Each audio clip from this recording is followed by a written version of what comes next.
समय के साथ कदम मिलाने की कोशिश करते हुए कुछ लोग इतना आगे निकल जाते हैं कि उनके पास खुद के परिवार के लिए ही समय नहीं होता। और इसका सबसे बड़ा प्रभाव पड़ता है हमारे बुजुर्गों पर। हम अपने दादा दादी के साथ कितना समय बिताते हैं, और जब हम उनके साथ समय नहीं बिता पाते तो इससे उनको अकेलापन महसूस होता है। अगर आप रोना नहीं चाहते तो आज की कहानी यहीं पर छोड़ दीजिए, क्योंकि आज की कहानी सुनने के बाद आपके मन की मिट्टी गीली हो जाएगी। आप सुन रहे हैं आरजे राहुल की आवाज में प्रेमचंद जी द्वारा लिखित कहानी बूढ़ी काकी। बुढ़ापा बहुधा बचपन का पुनरागमन हुआ करता है। बूढ़ी काकी में जीवा स्वाद के सिवा और कोई चेष्टा शेष ना थी, और ना ही अपने कष्टों की ओर आकर्षित करने का रोने के अतिरिक्त कोई दूसरा सहारा ही था। समस्त इंद्रियां, नेत्र, हाथ और पैर जवाब दे चुके थे। पृथ्वी पर पड़ी रहती और घरवाले कोई बात उनकी इच्छा के प्रतिकूल करते, जैसे कि भोजन का समय टल जाता, या उसका कोई काम पूरा ना होता, या फिर बाजार से कोई वस्तु आती और उसे ना मिलती तो वो रोने लगती। और उनका रोना सिसकना कोई साधारण रोना ना था, वे गला फाड़ फाड़ कर रोती थी। उनके पतिदेव को स्वर्ग सिधारे कालांतर हो चुका था। बेटे तरुण हो होकर चल बसे थे। अब एक भतीजे के अलावा और कोई नहीं था। उसी भतीजे के नाम उन्होंने अपनी सारी संपत्ति लिख दी। भतीजे ने सारी संपत्ति लिखाते समय खूब लंबे चौड़े वादे किए, किंतु वे सब वादे केवल कूली डिपो के दलालों के दिखाए हुए सब्ज बाग थे। यद्यपि उस संपत्ति की वार्षिक आय 150-200 रुपये से कम ना थी, तथापि बूढ़ी काकी को पेट भर भोजन भी कठिनाई से मिलता था।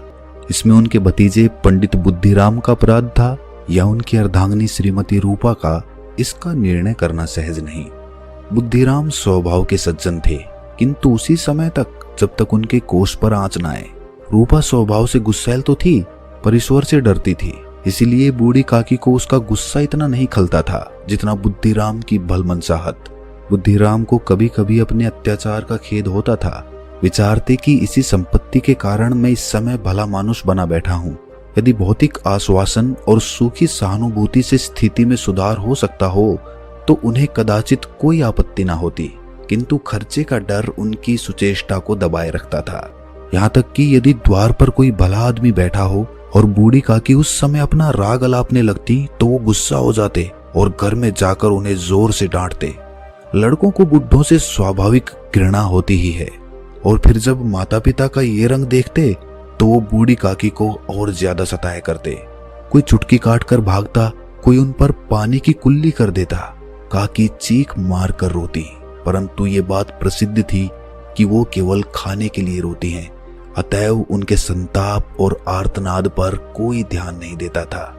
हाँ, यदि काकी क्रोधित होकर बच्चों को गालियां देने लगती तो उस समय रूपा वहां पर पहुंच जाती।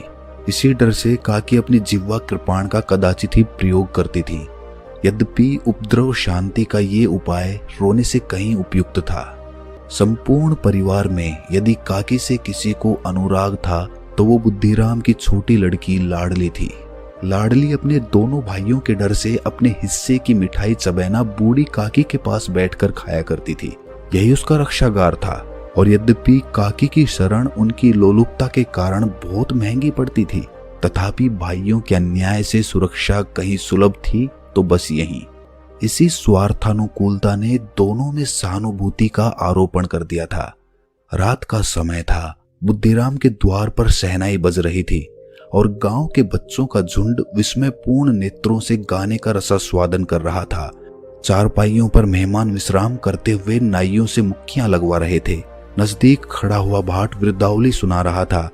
आज बुद्धिराम के बड़े लड़के मुखराम का तिलक आया है, ये उसी का उत्सव है। घर के भीतर स्त्रियां गा रही थीं और रूपा मेहमानों के लिए भोजन में व्यस्त थी। भट्टियों पर कढ़ा चढ़ रहे थे। एक में पूड़ियां कचौड़ियां निकल रही थीं तो दूसरे में अन्य पकवान बनते थे। एक बड़े हंडे में मसालेदार तरकारी पक रही थी।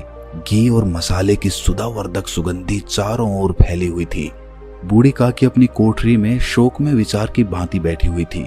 ये स्वाद मिश्रित सुगंधी उन्हें बेचैन कर रही थी। वे मन ही मन विचार कर रही थी कि संभवतः मुझे पूड़ियां ना मिलेंगी। इतनी देर हो गई, कोई भोजन लेकर नहीं आया।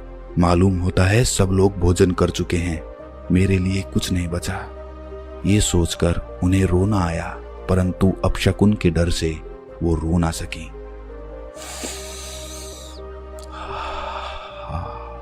कैसी सुगंधी है। अब मुझे कौन पूछता है, जब रोटियों के ही लाले पड़े हुए हैं तब ऐसा भाग्य कहाँ कि भरपेट पूड़ियां मिले। ये विचार कर उन्हें रोना आया, कलेजे में हूक सी उठने लगी, परंतु रूपा के डर से उन्होंने फिर मौन धारण कर लिया। बूढ़ी काकी देर तक इन्हीं दुखदायक विचारों में डूबी रही। घी और मसालों की सुगंध रह रहकर मन को आपे से बाहर कर देती थी। मुंह में पानी भर आता था। पूड़ियों का स्वाद स्मरण करके हृदय में गुदगुदी होने लगती थी। किसे बताऊं, आज लाडली बेटी भी यहाँ नहीं है। दोनों छोकरे सदा दिख क्या करते हैं, आज उनका भी कहीं पता नहीं। कुछ मालूम तो होता कि क्या बन रहा है। बूढ़ी काकी की कल्पना में पूड़ियों की तस्वीर नाचने लगी। खूब लाल लाल, फूली फूली, नरम नरम होंगी। रूपा ने भली भांति भोजन किया होगा। कचौड़ियों में अजवाइन और इलायची की महक आ रही थी। एक पूड़ी मिलती तो जरा हाथ में लेकर देखती। क्यों ना चलकर कढ़ा के पास ही बैठूं। पूड़ियां छन छन कर तैयार होंगी। कढ़ा से गरम गरम निकालकर थाल में रखी जाती होंगी। फूल हम घर में भी सूंघ सकते हैं, परंतु वाटिका में कुछ और बात होती है। इस प्रकार निर्णय करके बूढ़ी काकी उकड़ू बैठकर हाथों के बल सरकती हुई बड़ी कठिनाई से चौखट से उतरी और धीरे धीरे रेंगती हुई कढ़ा के पास जा बैठी। यहाँ आने पर उन्हें उतना ही धैर्य हुआ जितना भूखे कुत्ते को खाने वाले के सम्मुख बैठने पर होता है। रूपा उस समय कार्यभार से उद्गिन हो रही थी। कभी इस कोठे में जाती, कभी उस कोठे में, कभी कढ़ा के पास जाती तो कभी भंडार में जाती। किसी ने बाहर से आकर कहा, महाराज ठंडई मांग रहे हैं। ठंडई देने लगी। इतने में फिर किसी ने आकर कहा, भाट आया है, उसे कुछ दे दो। भाट के लिए सीधा निकाल रही थी कि एक तीसरे आदमी ने आकर पूछा, अभी भोजन तैयार होने में कितना विलंब है, जरा ढोल मजीरा उतार दो। बेचारी अकेली स्त्री दौड़ते दौड़ते व्याकुल हो रही थी, झुंझलाती थी, कुड़ती थी, परंतु क्रोध प्रकट करने का अवसर ना पाती थी। डर था कि कहीं पड़ोसी ने ये ना कहने लगे कि इतने में ही उबल पड़ी। प्यास से स्वयं का कंठ सूख रहा था, गर्मी के मारे फूंकी जाती थी, परंतु इतना अवकाश ना था कि जरा पानी पी ले या फिर पंखा लेकर झले। ये भी खटका था कि जरा आंख हटी और चीजों की लूट मची। इस अवस्था में उसने बूढ़ी काकी को कढ़ा के पास बैठा देखा तो जल गई। क्रोध ना रुक सका। इसका भी ध्यान ना रहा कि पड़ोसी ने बैठी हुई हैं, मन में क्या कहेंगी, पुरुषों में लोग सुनेंगे तो क्या कहेंगे। जिस प्रकार मेंढक केंचुए पर झपटता है, उसी प्रकार वो बूढ़ी काकी पर झपटी और उन्हें दोनों हाथों से झटक कर बोली, ऐसे पेट में आग लगे, पेट है या भांड। कोठरी में बैठते हुए क्या दम घुटता था। अभी मेहमानों ने नहीं खाया, भगवान को भोग नहीं लगा, तब तक धैर्य ना हो सका। आकर छाती पर सवार हो गई। जल जाए ऐसी जीभ, दिन भर खाती ना होती तो ना जाने किसकी हांडी में मुंह मारती। गांव देखेगा तो क्या कहेगा कि बुढ़िया भरपेट खाने को नहीं पाती, तभी तो इस तरह मुंह बाई फिरती है। डायन ना मरे ना माचा छोड़े, नाम बेचने पर लगी है, नाक कटवा कर दम लेगी।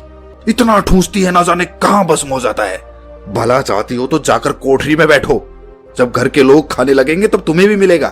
तुम कोई देवी नहीं हो कि चाहे किसी के मुंह में पानी भी ना जाए परंतु तुम्हारी पूजा पहले ही हो जाए। बूढ़ी काकी ने सर उठाया, ना रोई ना बोली, चुपचाप रेंगती हुई अपनी कोठरी में चली गई। आवाज ऐसी कठोर थी कि हृदय और मस्तिष्क की संपूर्ण शक्तियां, संपूर्ण विचार और संपूर्ण भार उसी ओर आकर्षित हो गए थे। नदी में जब कगार का कोई वृहद खंड कटकर गिरता है तो आसपास का जल समूह चारों ओर से उसी स्थान को पूरा करने के लिए दौड़ता है। भोजन तैयार हो गया है। आंगन में पत्तलें पड़ गईं। मेहमान खाने लगे। स्त्रियों ने जेवनार गीत गाना आरंभ कर दिया। मेहमानों के नाई और सेवकगण भी उसी मंडली के साथ किंतु कुछ हटकर भोजन करने बैठे थे, परंतु सभ्यतानुसार जब तक सबके सब खाना चुके हों कोई उठ नहीं सकता था। बूढ़ी काकी अपनी कोठरी में जाकर पश्चाताप कर रही थी कि मैं कहां से कहां आ गई। उन्हें रूपा पर क्रोध नहीं था, अपनी जल्दबाजी पर दुख था। सच ही तो है, जब तक मेहमान लोग भोजन ना कर चुकेंगे घर वाले कैसे खाएंगे। मुझसे इतनी भी देर ना रहा गया। सबके सामने पानी उतर गया। जब तक कोई बुलाने नहीं आएगा नहीं जाऊंगी। मन ही मन इस प्रकार का विचार करके वो बुलाने की प्रतीक्षा करने लगी, परंतु घी की रुचिकर श्वास बड़ी धैर्य परीक्षक प्रतीत हो रही थी। उन्हें एक एक पल एक एक युग के समान मालूम होता था। अब पत्तल बिछ गई होगी, अब मेहमान आ गए होंगे। लोग हाथ पैर धो रहे हैं, नाई पानी दे रहा है। मालूम होता है लोग खाने बैठ गए, जेवनार गाया जा रहा है। ये विचार कर वो मन को बहलाने के लिए लेट गई। धीरे धीरे एक गीत गुनगुनाने लगी। उन्हें मालूम हुआ कि मुझे गाते हुए बहुत देर हो गई। क्या इतनी देर तक लोग भोजन ही कर रहे होंगे? किसी की आवाज सुनाई नहीं देती। अवश्य ही लोग खा पी कर चले गए। मुझे कोई बुलाने नहीं आया। रूपा चिढ़ गई है, क्या जाने ना बुलाए। सोचती हो कि आप ही आवेंगी, वो कोई मेहमान तो है नहीं जो उन्हें बुलाऊं। बूढ़ी काकी चलने को तैयार हुई, ये विश्वास कि 1 मिनट में पूड़ियां और मसालेदार तरकारियां सामने आएंगी उनकी स्वाद इंद्रियों को गुदगुदाने लगा। उन्होंने मन में तरह तरह के मंसूबे बांधे। पहले तरकारी से पूड़ियां खाऊंगी, फिर दही और शक्कर से। कचौड़ियां रायते के साथ मजेदार मालूम होंगी। चाहे कोई बुरा माने या भला, मैं तो मांग मांग कर खाऊंगी। यही ना लोग कहेंगे कि इन्हें विचार नहीं, कहा करें। इतने दिन के बाद पूड़ियां मिल रही हैं तो मुंह जूठा करके थोड़े ही उठ जाऊंगी। वो कुड़ू बैठकर सरकते हुए आंगन में आई, परंतु हाय दुर्भाग्य, अभिलाषा ने अपने पुराने स्वभाव के अनुसार समय की मिथ्या कल्पना की थी। मेहमान मंडली अभी भी बैठी हुई थी। कोई खाकर उंगलियां चाटता था तो कोई तिरछे नेत्रों से देखता था कि और लोग अभी भी खा रहे हैं या नहीं। कोई इस चिंता में था कि पत्तल पर पूड़ियां छूटी जाती हैं, किसी तरह इन्हें भीतर रख लेता। कोई दही खाकर चटखारता था, परंतु दूसरा डोना मांगते संकोच करता था कि इतने में बूढ़ी काकी रेंगती हुई उनके बीच में आ पहुंची। कई आदमी चौंक कर उठ खड़े हुए, पुकारने लगे कि अरे ये बुढ़िया कौन है, यहाँ कहां से आ गई, देखो किसी को छू ना दे। पंडित बुद्धिराम काकी को देखते ही क्रोध से तिलमिला गए। पूड़ियों का थाल लिए खड़े थे, थाल को जमीन पर पटक दिया और जिस प्रकार निर्दयी महाजन अपने किसी बेईमान और भगोड़े कर्जदार को देखते ही उसका टेटुआ पकड़ लेता है, उसी तरह लपक कर उन्होंने काकी के दोनों हाथ पकड़े और घसीटते हुए लाकर उन्हें अंधेरी कोठरी में दम से पटक दिया। आशारूपी वाटिका लू के एक झोंके में विनष्ट हो गई।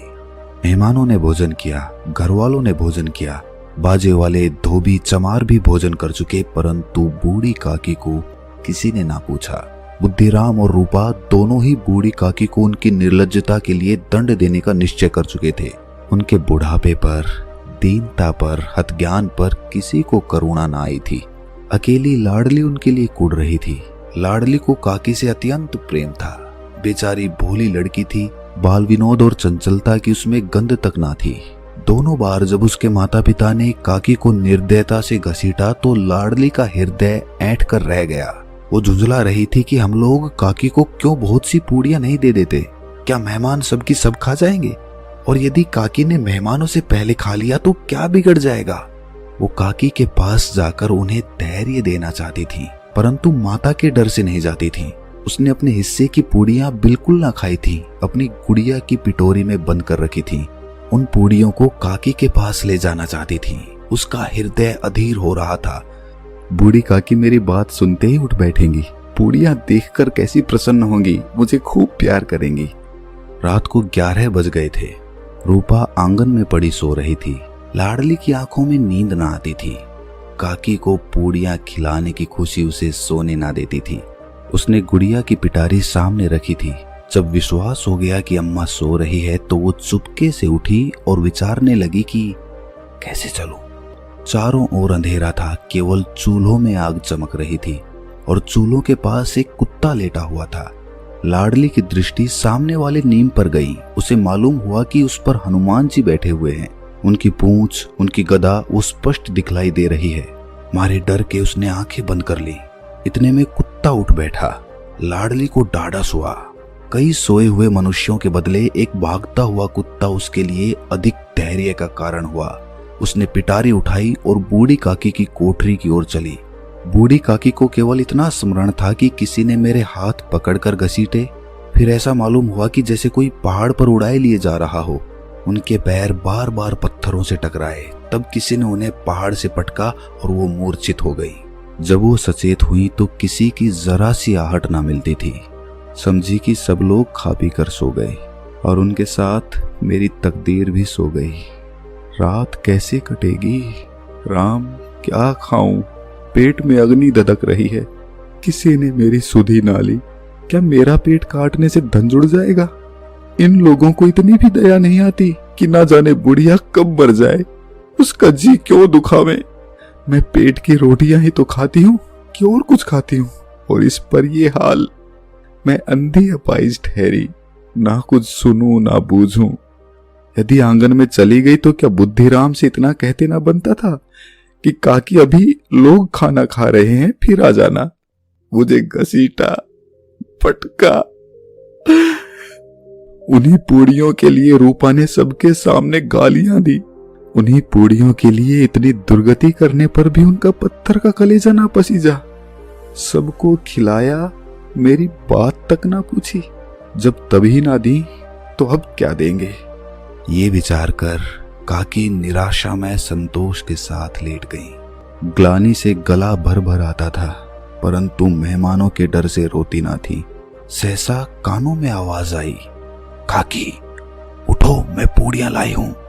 काकी ने लाडली की बोली पहचानी, चटपट उठ बैठी, दोनों हाथों से लाडली को टटोला और उसे गोद में बिठा लिया। लाडली ने पूड़ियां निकाल कर दी। काकी ने पूछा, क्या तुम्हारी अम्मा ने दी है? लाडली ने कहा कि नहीं काकी, ये मेरे हिस्से की हैं। काकी पूड़ियों पर टूट पड़ी। 5 मिनट में पिटारी खाली हो गई। लाडली ने पूछा, काकी पेट भर गया? जैसे थोड़ी सी वर्षा ठंडक के स्थान पर और भी गर्मी पैदा कर देती है, उसी भांति इन थोड़ी सी पूड़ियों ने काकी की क्षुधा और इच्छा को और अधिक उत्तेजित कर दिया था। बोली, नहीं बेटी, जाकर अम्मा से और मांग लाओ। लाडली ने कहा कि अम्मा सोती हैं, जगाऊंगी तो मारेंगी। काकी ने पिटारी को फिर टटोला, उसमें कुछ खुरचन गिरी थी। बार बार होंठ चाटती थी, चटखारे भरती थी। हृदय महसूस रहा था कि और पूड़ियां कैसे पाऊं। संतोष सेतु जब टूट जाता है तब इच्छा का बहाव अपरिमित हो जाता है। मतवालों को मद का स्मरण करना उन्हें मदांध बनाता है। काकी का अधीर मन इच्छाओं के प्रबल प्रवाह में बह गया। उचित और अनुचित का विचार जाता रहा। वे कुछ देर तक उस इच्छा को रोकती रहीं। सहसा लाडली से बोली, मेरा हाथ पकड़कर वहां ले चलो जहां मेहमानों ने बैठकर भोजन किया था। लाडली उनका अभिप्राय समझ ना सकी। उसने काकी का हाथ पकड़ा और ले जाकर झूठे पत्तलों के पास बिठा दिया। दीन, सुधातुर, हतज्ञान बुढ़िया पत्तलों से पूड़ियों के टुकड़े चुन चुन कर उनका भक्षण करने लगी। हो, दही कितना स्वादिष्ट था, कचौड़ियां कितनी सलोनी, खस्ता कितने सुकोमल। काकी बुद्धिहीन होते हुए भी इतना जानती थी कि मैं वो काम कर रही हूँ जो मुझे कदापि ना करना चाहिए। मैं दूसरों की झूठी पत्तल चाट रही हूँ। परंतु बुढ़ापा तृष्णा रोग का अंतिम समय है जब संपूर्ण इच्छाएं एक ही केंद्र पर आ लगती हैं। बूढ़ी काकी में वो केंद्र उनकी स्वादेंद्रियां थी। ठीक उसी समय रूपा की आंख खुली। उसे मालूम हुआ कि लाडली मेरे पास नहीं है। वो चौंकी, चारपाई के इधर उधर ताकने लगी कि कहीं नीचे तो नहीं गिर पड़ी। उसे वहां ना पाकर वो उठी तो क्या देखती है कि लाडली झूठे पत्तलों के पास चुपचाप खड़ी है और बूढ़ी काकी पत्तलों पर से पूड़ियों के टुकड़े उठा उठा कर खा रही है। रूपा का हृदय सन्न हो गया। किसी गाय की गर्दन पर छुरी चलते देखकर जो अवस्था उसकी होती वही उस समय हुई। एक ब्राह्मणी दूसरों की झूठी पत्तल टटोले, इससे अधिक शोक में दृश्य असंभव था। पूड़ियों के कुछ ग्रासों के लिए उसकी चचेरी सास ऐसा घटिया कर्म कर रही है। ये वो दृश्य था जिसे देखकर देखने वालों के हृदय कांप उठते हैं। ऐसा प्रतीत होता है मानो जमीन रुक गई, आसमान चक्कर खा रहा है, संसार पर कोई आपत्ति आने वाली है।